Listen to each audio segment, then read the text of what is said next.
Bismillahirrahmanirrahim. Assalamualaikum warahmatullahi wabarakatuh.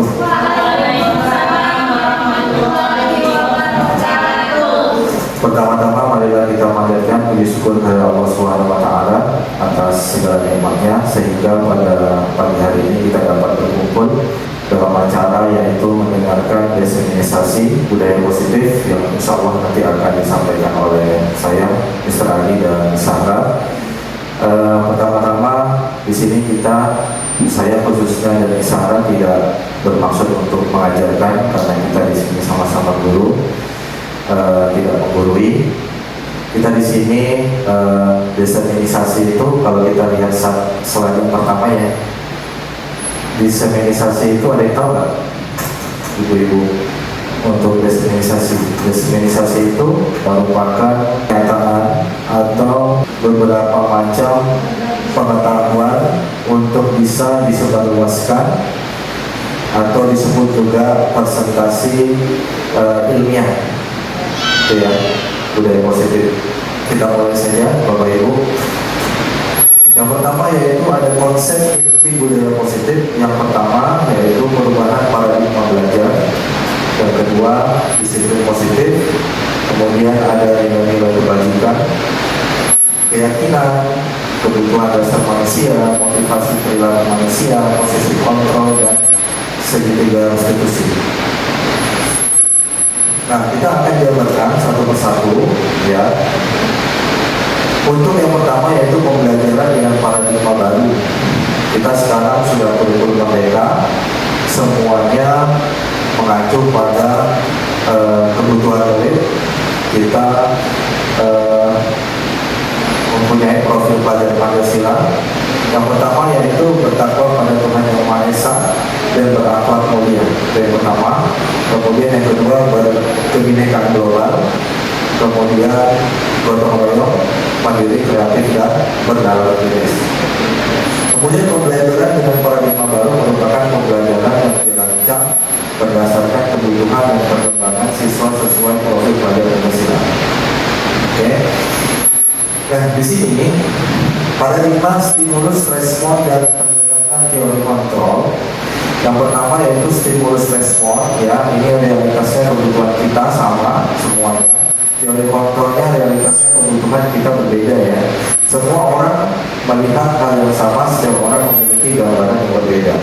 Kita mempunyai murid dengan karakter yang berbeda-beda, itu yang nanti akan dilanjutkan dengan berdiferensiasi ya namanya. Oke, selanjutnya kita mencoba mengubah orang agar berpandangan sama dengan kita. Ya, kemudian kita berusaha memahami pandangan orang lain tentang dunia. Kemudian perilaku buruk dilihat sebagai suatu kesalahan. Ya, kita kalau melihat perilaku buruk itu langsung mungkin anak kita langsung kita anggap itu buruk ya, tapi tidak seperti itu. Nanti kita akan lanjutkan ya untuk pembelajaran pada hari ini yaitu. Kemudian semua perilaku memiliki tujuan. Untuk stimulus respon, orang lain bisa mengontrol saya, hanya Anda yang bisa mengontrol diri Anda. Ya, itu nanti ada kata-kata atau kalimat-kalimat yang bisa untuk memberikan budaya positif, khususnya untuk murid. Selanjutnya saya bisa mengontrol orang lain, Anda tidak bisa mengontrol orang lain. Ya, nanti ada yang dari intrinsik, ada yang dari ekstrinsik gitu ya. Kemudian pemaksaan ada pada saat rujukan gagal, kolaborasi dan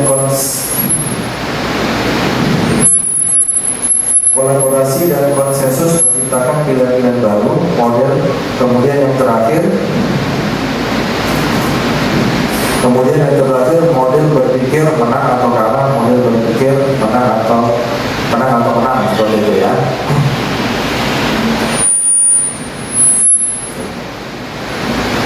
Next. Nah, ini dia disiplin positif ya. Sebelum kita nanti contoh-contohnya, pengertiannya disiplin berasal dari kata disiplina yang artinya belajar. Jadi kita ini berdisiplin tepat waktu dan lain sebagainya, itu sebenarnya pembelajaran untuk kita. Disiplin mengukur pada disiplin diri yang memiliki tanggung jawab terhadap apa yang dilakukannya nilai yang diyakini.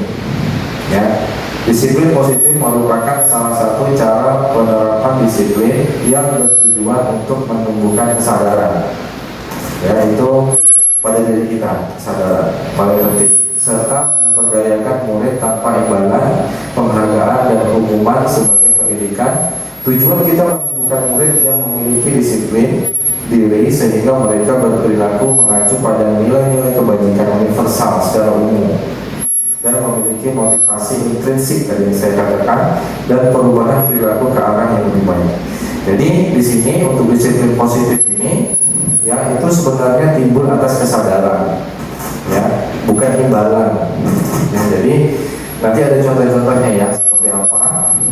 Yang terpenting di sini untuk membudayakan perilaku murid kita ya itu sebagai nilai kebajikan secara universal. Baik, selanjutnya, nah ini dia, kebutuhan dasar manusia adalah segala sesuatu yang kita lakukan untuk mendapatkan apa yang kita inginkan dan kita cita-citakan. Ya, seluruh tindakan yang kita lakukan memiliki tujuan tertentu dan semua usaha terbaik yang kita lakukan adalah dalam rangka agar kebutuhan dasar kita terpenuhi dengan lancar dan baik. Ya, jadi tujuan kita di dunia itu untuk yang pertama apa? 5 kebutuhan dasar manusia yaitu bertahan hidup. Pastinya, ya semua orang pasti ingin bertahan hidup. Bahkan diberikan umur panjang. Tapi sebaik-baiknya umur panjang yaitu bermanfaat bagi orang lain. Gitu ya. Oke, yang pertama yang sudah pasti makanan, minuman, pakaian, tempat tinggal, keamanan dan kesehatan. Ya, ini berlaku untuk seluruh manusia ya. Kemudian ada kasih sayang, rasa diterima, baik di lingkungan keluarga, sekolah, ataupun masyarakat. Kemudian dipedulikan, berbagi kerjasama menjadi bagian dalam kelompok. Kemudian penguasaan, ada rasa diterima, dipedulikan, berbagi kerjasama menjadi bagian dalam kelompok. Kemudian kebebasan, pastinya kita sebagai manusia harus memiliki kebebasan ya tanpa tekanan, baik kita sendiri maupun murid kita. Oleh karenanya di sini mandiri memiliki pilihan mencoba hal baru, mampu mengendalikan arah dirinya. Artinya kita tidak bisa memvonis mamanya anak kita harus bisa matematika, kemudian kita ajarkan benar-benar tapi tidak sesuai dengan keinginan itu nggak bisa. Oleh karenanya kita berpihak pada murid untuk kurikulum mereka ini. Kemudian pastinya di sela-sela semua ini terada dari kesenangan bermain, ya baik anak-anak kita pun kadang ada bermainnya juga ya. Kemudian humor pasti, bercanda ya seperti itu ya pasti. Kemudian antusiasme dan tertawa, ini kebutuhan manusia. Oke. Selanjutnya, nah kita sudah masuk ke keyakinan kelas. Sebelum kita ke ruang lingkup yang luas, oleh karenanya kita ruang lingkup yang sempit dulu, kita ke kelas dulu. Nah, keyakinan kelas, mengapa keyakinan kelas bukan peraturan kelas? Ya, sama lah seperti ini. Kalimat atau kata itu kadang membuat bisa mendengarkan murid itu agak sedikit sensitif ya dengan apa yang kita katakan. Contoh, umpamanya anak terlambat. Mengapa kamu terlambat? Mengapa? Itu dia. Nah, kalau bisa kata mengapa itu kita ingatkan kepada murid kita. Nah, kalau bisa ingatkan Mister ya atau Miss. Kalau umpamanya ada terlambat, ingatin supaya tidak usah kata-kata mengapa. Hapuskan. Hai, umpamanya Aska. Kapan sih kamu nggak bisa terlambat? Itu contohnya ya. Baik. Kemudian pembentukan keyakinan kelas. Nah ini dia pembentukan keyakinan kelas. Ini sebenarnya atau disebut dengan kesepakatan ya kalau kita di sini. Itu berupa pernyataan universal. Jadi kalau kita bekerja sama dengan murid antara wali kelas itu ingat biasanya anak-anak ini pasti selalu pakai kata tidak. Jadi kita buat peraturan atau ini kita buat keyakinan kelas, pembentukan kesepakatan kelas namanya. Apa aja? Pasti mereka akan tidak boleh buang sampah sembarangan, tidak boleh bising, tidak semua tuh. Oleh karenanya di dalam kita membuat pernyataan secara universal, langsung kita tembak saja pernyataan itu, tidak itu kita hilangkan. Jadi ketika umpamanya di dalam kelas ada yang makan ketika kita sedang menerangkan, nah pasti nanti timbul keyakinan kelas tidak makan, tidak boleh. Ya, tidak boleh makan ketika di dalam kelas saat guru mengajar. Langsung makanlah di saat jam istirahat. Gitu ya. Oke, kita lanjutkan. Jadi pernyataan universal dibuat dalam pernyataan positif ini. Jadi kata-kata tidak ya itu kita hilangkan. Kemudian sedikit saja agar mudah dipahami dan diingat. Nah, ini dia. Tadi kan sedikit saja kan, makan jam istirahat, makanlah pada jam istirahat. Kemudian ada lagi umpamanya jangan makan dan minum sambil berdiri atau tidak, langsung makan dan minumlah, makan minum wajib duduk. Bahkan ada anak yang umpamanya dia itu hafal hadisnya itu kadang-kadang dia langsung bilang takbir. Lah ketika ada yang makan dong pasti itu. Lah tasawwurnya apa dukun ko iman ya, janganlah minum sambil berdiri. Itu saya pernah menemui di tahun kemarin, tapi nggak tahu sekarang belum menemui. Ada ya, langsung pakai hadis ya, wah itu sangat menyentuh itu. Jadi langsung dikasih nasihat anak yang berdiri tadi. Nah, ada di kelas MIS 4C, oke. Selanjutnya, sesuai dengan kondisi kelas dan sekolah sehingga mudah diterapkan, ya. Jadi namanya aturan di kelas, aturan di sekolah disebut dengan tata tertib yang tertulis. Jadi yang tertulis itu aturannya itu ada di sekolah, di kelas, dan di masyarakat. Di keluarga nggak ada orang umpamanya mau bertamu, umpamanya tutup pintu terus ada tulisan peraturan di rumah, nggak ada ya. Main nggak boleh main HP, nggak ada. Ya, paling ucapkan salam itu aja ya. Assalamualaikum. Oke, selanjutnya. Semua warga sekolah atau kelas dilibatkan saat membentuk keyakinan kelas. Artinya kita sudah melibatkan murid. Kita melibatkan murid, bahkan kita suruh dia mencatat. Habis mencatat, kita sediakan karton, mungkin kita bisa membantu ya. Nanti dia yang tempel. Nah itu deh, sepakat bersama. Di sini ada namanya untuk profilnya bisa menjadi nilai kerakyatan ya. Seperti itu. Oke, next. Mungkin nanti ada beberapa slide nanti disambung dengan Misahra untuk restitusi dan lainnya. Terima kasih untuk di awal ini. Dilanjutkan Misahra. Assalamualaikum warahmatullahi wabarakatuh. Assalamualaikum warahmatullahi wabarakatuh. Mungkin kita tadi sudah mendengarkan apa yang disampaikan oleh tadi. Kita sedikit sebentar ya biar tak bosan. Mari berhadapan dengan teman yang di samping. Ada nggak punya pasangan ya? Oke. Coba tersenyum dalam 1 detik ya. Perlu dimulai dulu. Ya, 1 detik. 1, 2, 3. Silakan dimulai. Oke, sudah? Sudah. Oke, sudah merasa bahagia? Sudah bahagia. Alhamdulillah. Oke, baiklah. Tadi kita sudah mempelajari apa itu budaya positif. Sekolah kita juga sudah sering kita lakukan ya. Bahkan memang sudah menjadi kebiasaan kita. Mungkin ada yang bisa mencontohkan teman-teman budaya positif di sekolah SD Muhammadiyah Plus. Saling bersalaman, senyum, ya, bersalaman, sapa, menyapa dan lain sebagainya. Oke, next, selanjutnya saya akan motivasi. Motivasi itu dibagi tiga, ya. Motivasi manusia. Kebetulan dari pagi Mr. Aden telah menyampaikan tentang motivasi, ya. Ada hubungannya dengan yang hari ini yang saya sampaikan. Yang pertama yaitu untuk menghindari ketidaknyamanan atau hukuman. Jadi anak kita itu ataupun kita itu melakukan sesuatu itu melakukannya karena takut diomelin atau takut catat poin dan sebagainya. Itu motivasi yang pertama. Kemudian yang kedua yaitu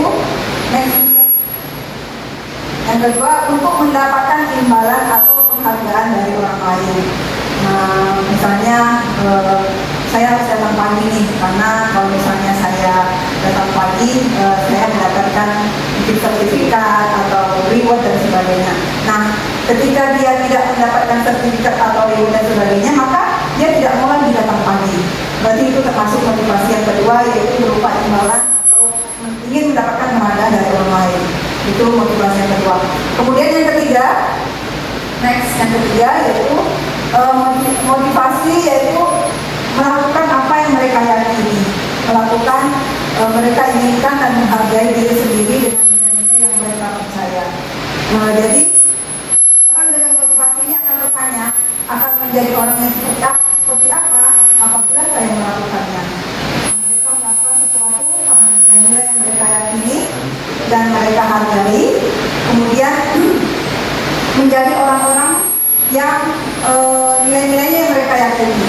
Ya, motivasi yang membuat seseorang memiliki disiplin positif, karena motivasi berlaku bersifat internal bukan eksternal. Jadi motivasinya datang benar-benar dari dalam dirinya sendiri, bukan karena menghindari hukuman, bukan karena ingin mendapatkan imbalan atau penghargaan. Ini adalah motivasi yang paling baik menurut saya.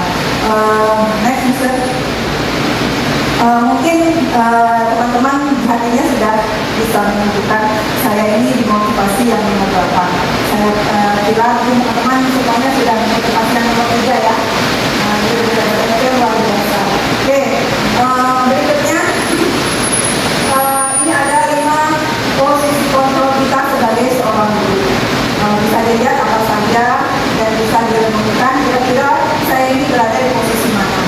Yang pertama yaitu sebagai pembuku, kemudian pembuat rasa bersalah, kemudian sebagai teman, guru itu sebagai teman, kemudian guru itu sebagai pemantau, dan terakhir adalah sebagai manajer. Next, Mister. Oke, guru sebagai pembuku biasanya itu menggunakan hukuman fisik ataupun verbal atau kata-kata, ya, yang menerapkan posisi pembuku dan berkata, patuhi aturan saya, awas ya, seperti itu. Jadi ada bahasa-bahasa verbal yang nada tinggi dan sebagainya. Kemudian contoh lain, kamu selalu aja salah, seperti itu. Kemudian yang ketiga contohnya yaitu selalu pasti kamu yang terakhir. Nah, itu adalah contoh sebagai guru pembuku. Nah, berikutnya yang kedua yaitu guru sebagai pembuat merasa bersalah, ya. Posisi ini biasanya gurunya ini bersuara lembut. Nah, jadi apa ya, solution gitu, ya, menggunakan keheningan yang membuat orang lain merasa tidak nyaman, bersalah atau rendah diri. Kata-kata yang keluar lembut seperti contohnya seperti ini. Ibu sangat kecewa sekali sama kamu, nah, seperti itu. Jadi dia biasanya menggunakan kata-kata yang lembut. Di posisi ini murid akan memiliki penilaian diri yang buruk tentang diri mereka sendiri. Jadi mereka itu dibikin merasa bersalah, jadi mereka merasa kurang percaya diri seperti itu.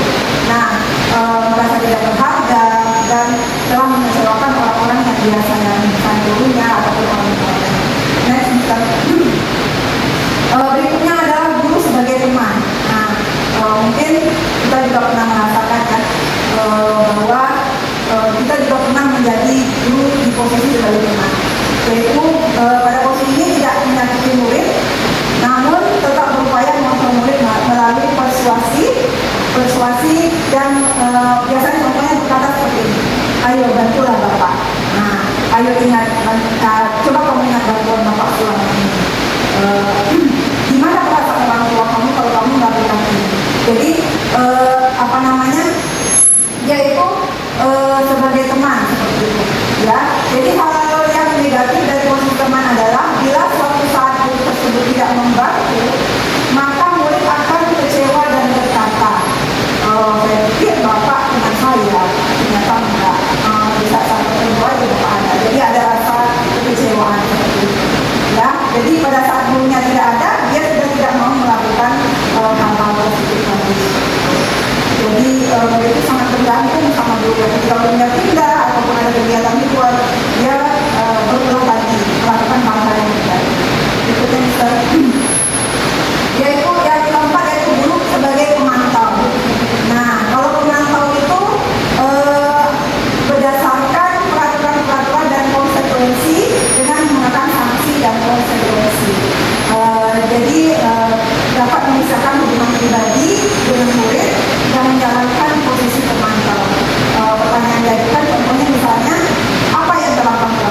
itu adalah posisi sebagai manajer. Oke.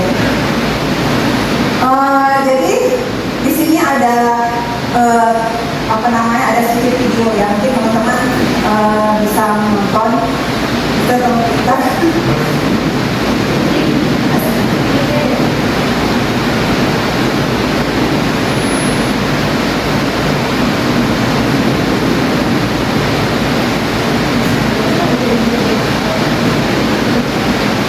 Oke, kita lihat bersama-sama untuk lebih paham ya.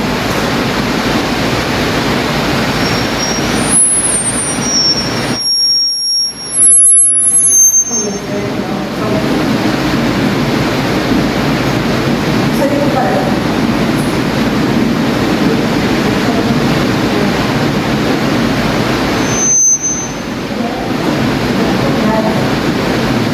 Ini 5 posisi kontrol seorang guru. Mari kita saksikan bersama-sama. Mungkin sambil dibaca nanti ada sedikit yang lebih menambah pemahaman kita.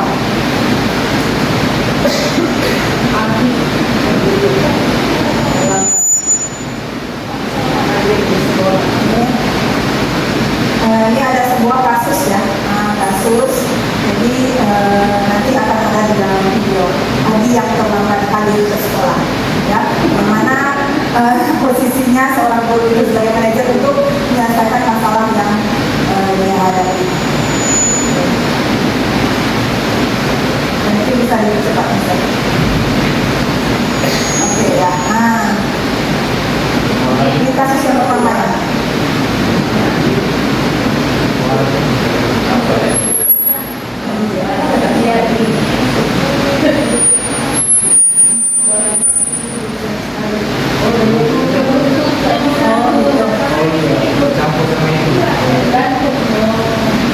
Oh ya, oke. Jadi ini posisi sebagai seorang yang pertama penghukum. Nah, jadi dia menghukum seorang penghukum.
Ya, kasus kedua yaitu guru ya.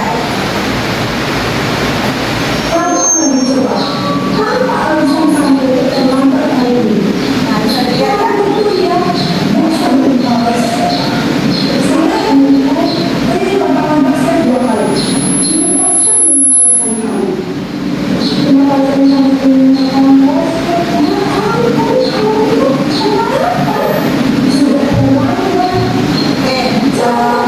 Bisa dilihat ini sebagai ya, penghukum. Nah, ini posisi dulu sebagai penghukum. Coba kita lihat dengan nada yang tinggi, suara yang besar, wajah yang menyeramkan, sehingga menimbulkan rasa trauma dalam diri anak pada kita. Ya. Ini dan sebagainya. Jadi anak itu menyimpan dendam, trauma di dalam dirinya. Lanjutkan kasus yang ketiga yaitu guru sebagai lihat ya, kita tebak ini guru sebagai apa?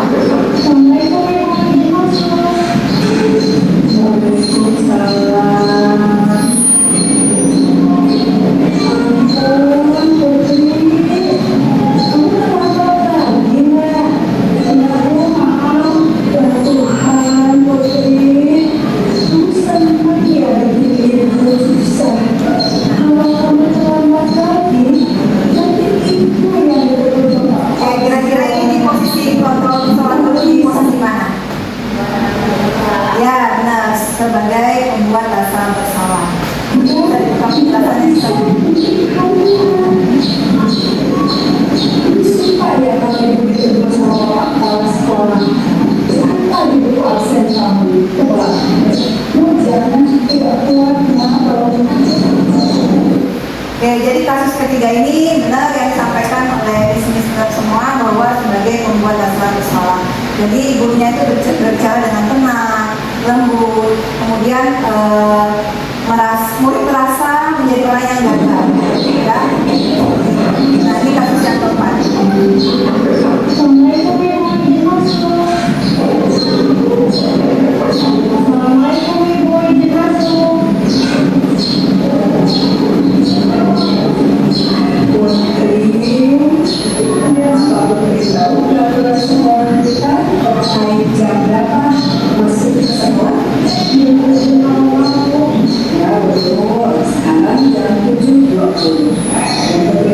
Apa konsekuensinya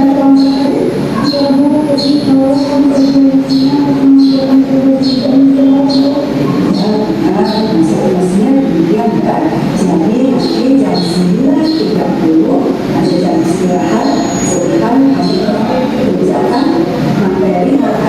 Kira-kira ini posisi guru, posisi kontrol guru lagi apa?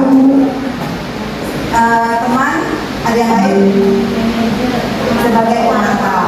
Ya, jadi dia menjelaskan konsekuensinya dari aturan yang dia langgar. Biasanya dampaknya itu murid menitikberatkan pada hadiah atau sanksi untuk dirinya. Seperti itu. Nah, yang terakhir adalah kasus yang kelima. Jadi kita lihat seperti apa kasus yang kelima.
Kira-kira ini di posisi mana teman-teman?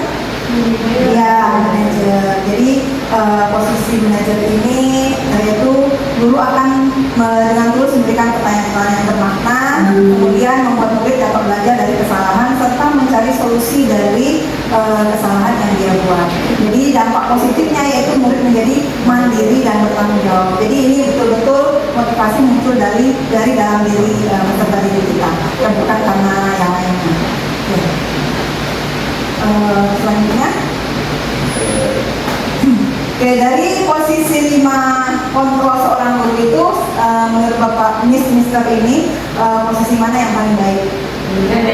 Manajer ya, karena memang menumbuhkan kepercayaan diri anak, kemudian anak-anak menjadi mandiri, bertanggung jawab, dan lebih melaksanakan kewajibannya atau aturan di sekolah itu keyakinan kelasnya dengan keyakinan dari dalam dirinya sendiri.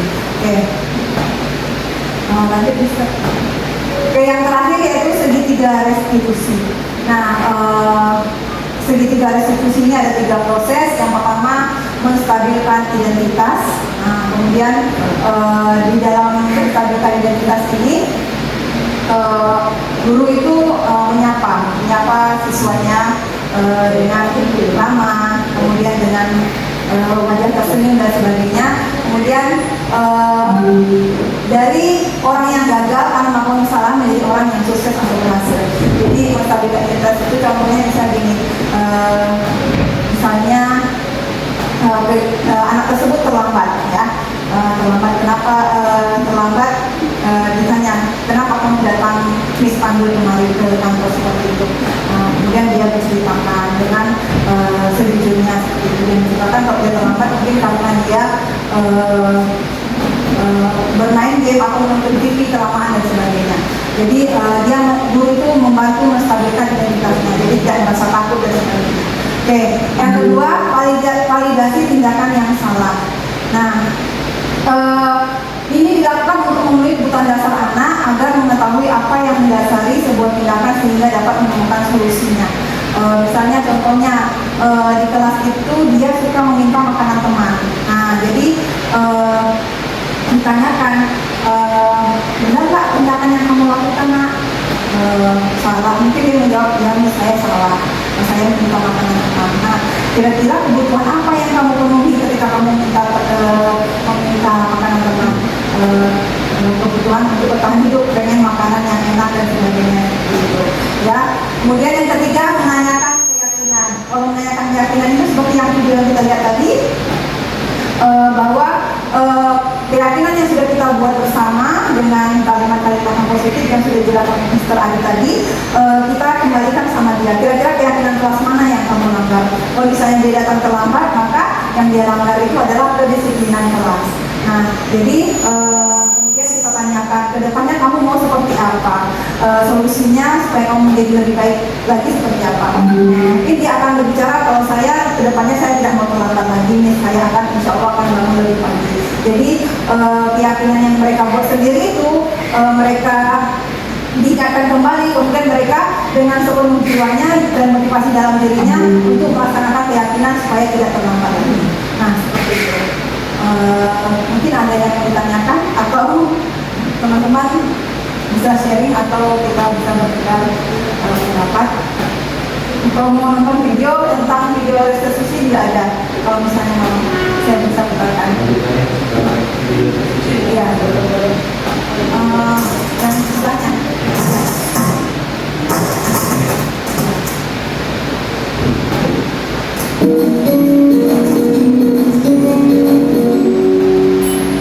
Salam berbahagia, Ibu dan Bapak Guru hebat.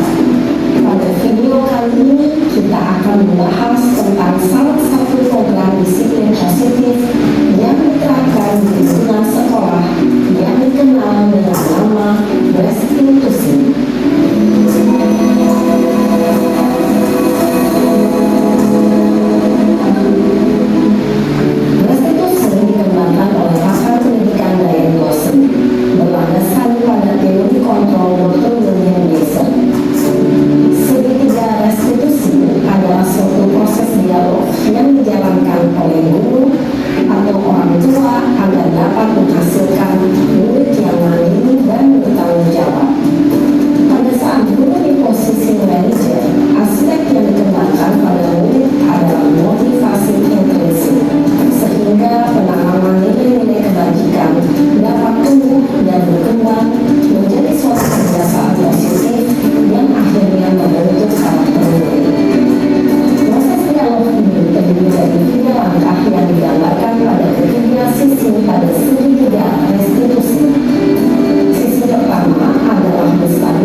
saya Eka di depan kelas. Seru banget.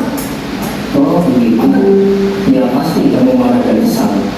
Bapak juga akan marah apabila ada yang menuduh bapak seperti itu. Kemudian pada saat itu kamu mau melakukan apa? Ya saya langsung ngatain Eka lah Pak. Seru banget. Saya bentak-bentak dia di depan teman-teman lain. Oh begitu, pasti kamu melakukan seperti itu karena suatu alasan tertentu kan? Iyalah, masa saya diam saja Pak. Ya saya bilang diri lah. Masa saya dituduhkan fitnah? Ya wajar lah, mempertahankan harga diri itu sesuatu yang penting buat kamu.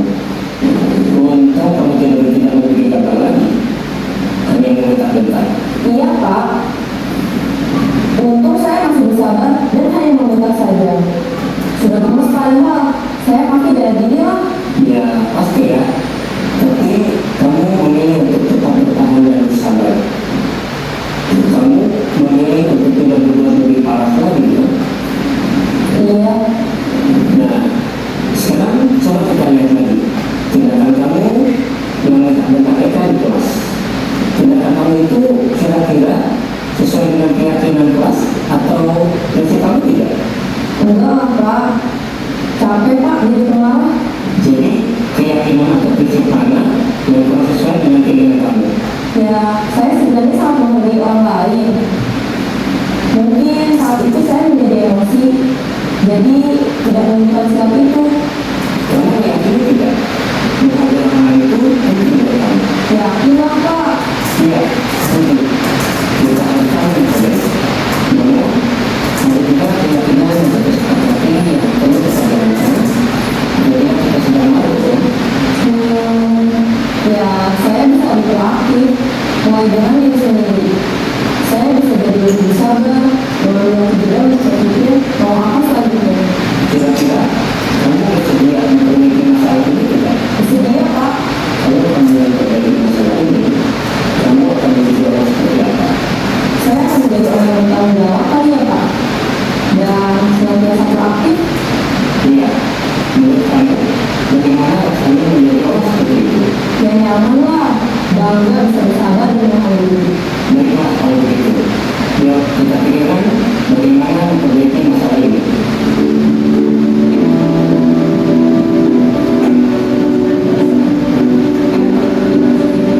Ibu dan Bapak guru hebat, baru saja kita menyaksikan contoh bagaimana seorang guru berada dalam posisi manajer menggunakan penerapan segitiga restitusi. Mari kita bahas satu persatu. Pada sisi pertama, menstabilkan identitas berdasarkan pada prinsip bahwa membuat kesalahan adalah bagian dari proses pembelajaran. Sisi pertama dari segitiga ini berperan menggeser identitas murid dari identitas gagal ke identitas sukses. Murid yang sedang bertindak laku yang tidak pantas atau menarik diri saat itu sedang mengalami identitas gagal. Bila kita memilikinya, maka posisinya tidak akan berubah. Kita bisa mengajukan pernyataan ini. 1. Membuat kesalahan sesuatu yang wajar. 2. Manusia tidak ada yang sempurna. 3. Kita bisa memperbaiki masalah ini. 4. Saya tidak menanyakan kesalahannya. Saya lebih fokus bagaimana memperbaiki masalah ini. 5. Apakah saat ini kamu telah menjadi orang yang baik untuk dirimu sendiri? Pada sisi kedua, validasi tindakan yang salah berlandaskan pada prinsip bahwa setiap perilaku berupaya memenuhi suatu kebutuhan tertentu. Guru yang telah memahami teori kontrol akan bergeser dari pemikiran stimulus respon menjadi proaktif dan mencoba untuk mengenali tujuan dalam perilaku murid, mengenali dan mengampuni kebutuhan murid ini dapat memperbaiki hubungan dengan murid tersebut.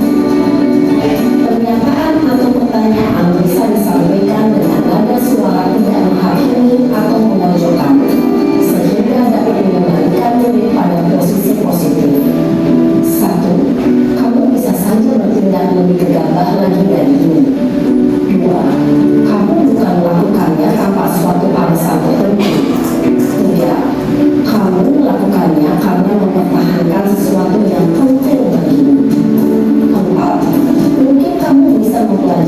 suatu perilaku baru yang lebih efektif. Bersediakah kamu mempelajarinya? Selanjutnya, kita akan simak sesi terakhir, yaitu menanyakan keyakinan.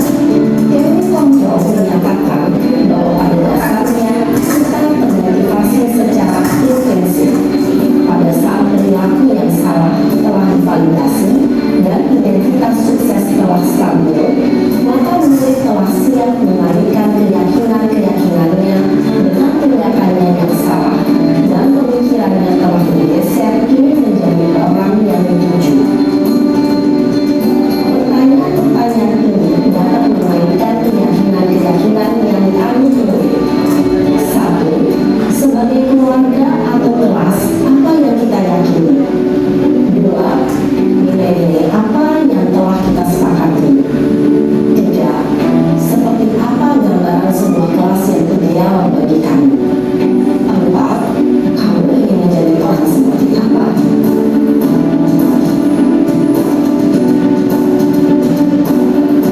Dalam menerapkan segitiga restitusi, perlu diperhatikan beberapa hal, yaitu 1. Perilaku yang salah perlu dikaitkan dengan nilai-nilai atau keyakinan-keyakinan yang telah disepakati atau dituju. 2. Kesediaan orang yang melakukan kesalahan untuk memperbaiki masalah. 3. Pemecahan masalah sebisa mungkin relevan atau memiliki hubungan dengan masalah yang ada. 4. Usaha perlu adanya suatu usaha perbaikan dari pihak yang membuat kesalahan. 5. Waktu perlu mendedikasikan waktu dari pihak yang membuat kesalahan. Tanyakan kapan akan mulai melakukan usaha untuk memperbaiki masalah.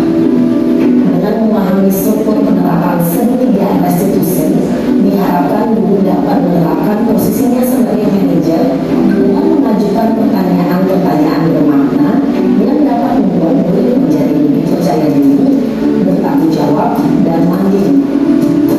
Nah, ibu bapak guru perlu tidaknya mengikuti ketiga tahapan dalam segitiga restitusi, bergantung pada ringan beratnya suatu permasalahan.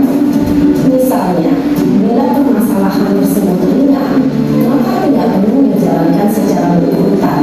Bahkan bisa semudah menanyakan apa keyakinan yang kita sepakati. Dengan menjalankan segitiga restitusi, dengan mengajukan pertanyaan-pertanyaan bermakna, diharapkan murid menjadi lebih kuat secara pribadi, dapat membuka permasalahan agar dapat menyelesaikan permasalahannya sendiri, semakin percaya diri, mandiri, dan merdeka. Salam dan bahagia, hidup Bapak Guru hebat. Oke, kita sudah mendengarkan dan menonton video langsung ya dari ibu yang ada di video tadi. Itu merupakan dari guru penggerak. Jadi kita bisa menarik kesimpulan bersama-sama sudah langsung menonton video itu, bahwa dengan adanya segitiga restitusi dan posisi kita sebagai manajer bisa menumbuhkan kepercayaan diri peserta didik kita menjadi mandiri, bertanggung jawab, yang dulunya dia gagal bisa berubah menjadi sukses seperti itu. Ya, mungkin akan menunjukkan Oke, terima kasih banyak teman-teman atas waktunya. Semoga menyampaikan semua didengarkan dalam tulisannya. Saya belum ada terima kasih banyak. Assalamualaikum warahmatullahi wabarakatuh. Assalamualaikum warahmatullahi wabarakatuh. Waalaikumsalam warahmatullahi wabarakatuh. Pagi ini kita akan membuat keyakinan kelas. Ada yang sudah dengar keyakinan kelas itu apa? Ada yang sudah dengar? Apa? Perjanjian siswa. Perjanjian siswa, boleh juga. Ada lagi yang lain? Ada perjanjian kelas. Iya. Oke. Dengarkan. Kalau perbedaan dengan keyakinan kelas dengan peraturan di sekolah, kira-kira tahu nggak bedanya apa? Apa? Nah, kalau aturan kelas biasanya yang membuat siapa? Guru. Guru. Kalau aturan kelas itu atau tata tertib kelas itu adalah yang membuat guru. Tetapi kalau keyakinan kelas siapa yang buat? Ya, seluruh siswa warga kelas yang ada di kelas kita. Oke, baiklah. Ingat bahwa kita itu harus mempunyai keyakinan kelas yang harus kita jalankan, harus kita yakini, harus kita lakukan. Nah, kemudian ingat satu hal yang harus diingat dengan keyakinan kelas, yaitu harus menggunakan kalimat-kalimat yang positif. Misalnya, siapa yang mencontohkan satu contoh keyakinan kelas? Tidak Nah, tidak berisik. Oke. Mendengarkan guru yang sedang belajar. Ya, very good. Dengarkan. Kalau menggunakan tidak membuang sampah sembarangan, jangan katakan tidak, tapi misalnya bisa kita ganti dengan jagalah kebersihan. Misalnya juga, jadi kalau di kelas itu dilarang mencontek, jangan gunakan kata dilarang, tapi diganti dengan kata jujur seperti itu. Jadi tidak menggunakan tidak, jangan, itu kalimat-kalimat negatif, tapi kita menggunakan kalimat-kalimat yang positif. Misalnya tidak ribut di kelas, kita ganti dengan tertib di dalam kelas. Jadi gunakan kalimat-kalimat yang positif. Paham? Paham. Oke ya. Jadi kita hari ini akan membuat keyakinan kelas 4A, dan harapannya nanti kita akan bisa meyakini dan melaksanakan keyakinan kelas kita dengan baik, karena itu merupakan aturan yang kita buat sendiri. Ada keyakinan yang kita buat sendiri, seyogyanya harus kita laksanakan dengan baik. Oke, di sana akan bagikan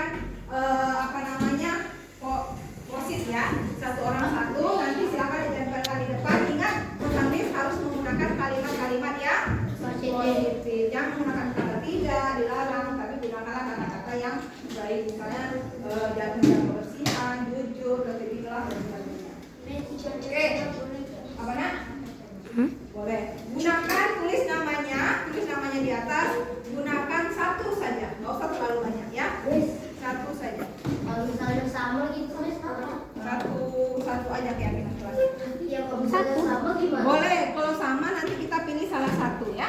Jadi oke, satu kata misalnya jujur boleh, atau menjaga kebersihan boleh ya.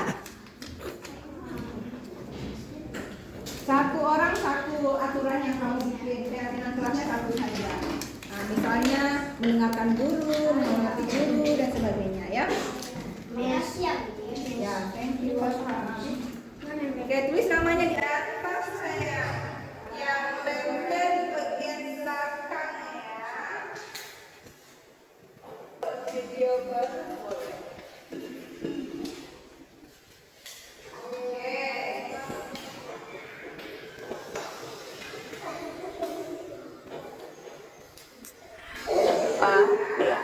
Silakan dibuat kalau sudah selesai, nanti langsung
Okay, already sit down ya.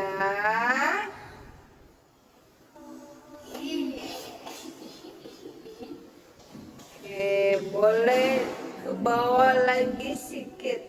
Nah.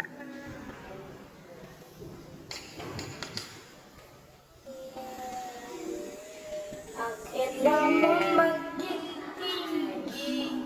Lanjut. Lanjut Arsy. Di sini nak. Ya, oke, thank you. Next siapa lagi?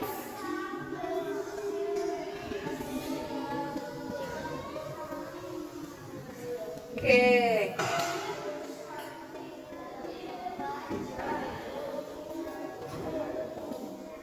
Diatur ya, yang rapi. Ya, diatur yang rapi. Yang rapi. Oke, lanjut. Oke, Gibran. Ya, gantian ya. Oke. Ya. Oke, lanjut nak.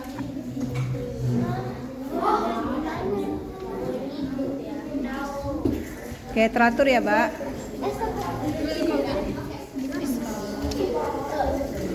Yo, hurry up.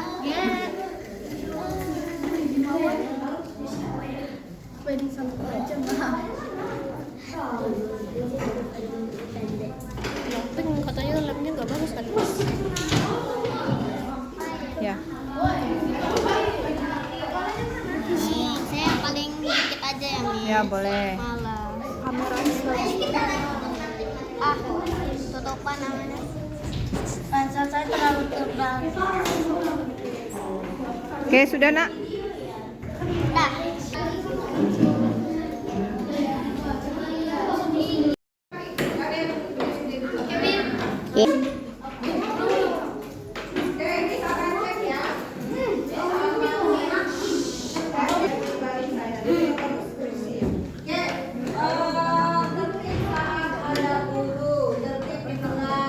ngomong-ngomong yang baik ya, berarti tertib ya ini ya, jujur, tertib di sekolah, jagalah kebersihan.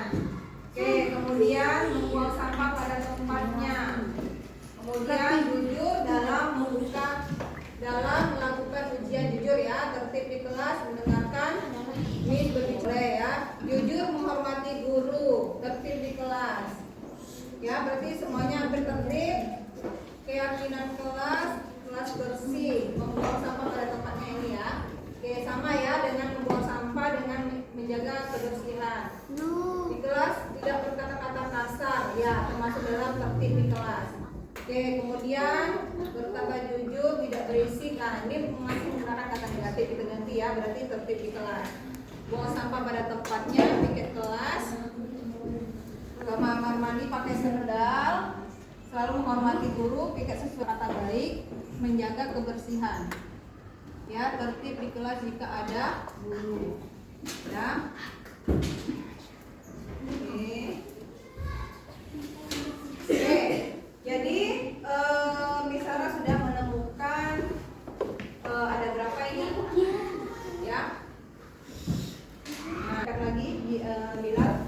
Oke, kita sudah menemukan ada kata-kata jujur ya. Jadi yang pertama itu kita harus jujur, kemudian menjaga kebersihan, atau membuang sampah pada tempatnya, tertib di kelas, jujur dalam belajar. Ini sudah ada. Oke, kemudian tertib di kelas, jujur tidak mencontek, jujur, tertib di kelas, jagalah kebersihan. Ya, piket kelas, pakai sandal, selalu menghormati guru, berkata baik, menjaga kebersihan. Nah, sudah ada. Oke, ini ada di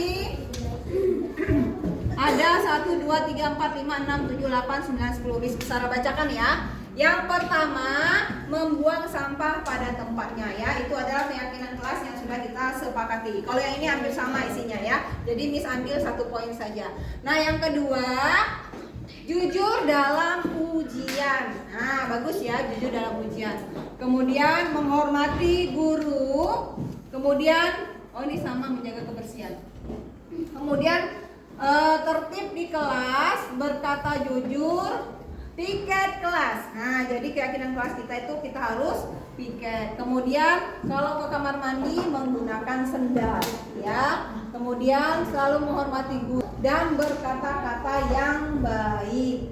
Ya, jadi ada berapa keyakinan kelas kita? 1, 2, 3, 4, 5, 6, 7, 8, 9. Ada 9 keyakinan kelas yang harus kita lakukan dan laksanakan dengan sepenuh hati. Karena ini keyakinan yang kita buat sendiri, bukan keyakinan yang dibuat oleh sekolah, tapi kalian sendiri yang membuat keyakinan kelas ini.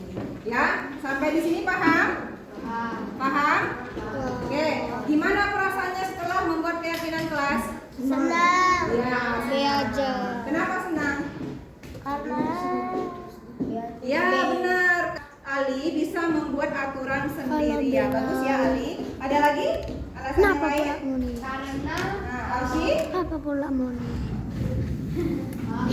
Kenapa? Nah, kedepannya lebih bertanggung jawab karena aturannya adalah aturan yang kita yakini atau yang kita buat sendiri. Oke, sampai di sini ada yang tanyakan, Nak? Ya, mulai hari ini dan seterusnya Baru 4 kita sudah menit. mempunyai ada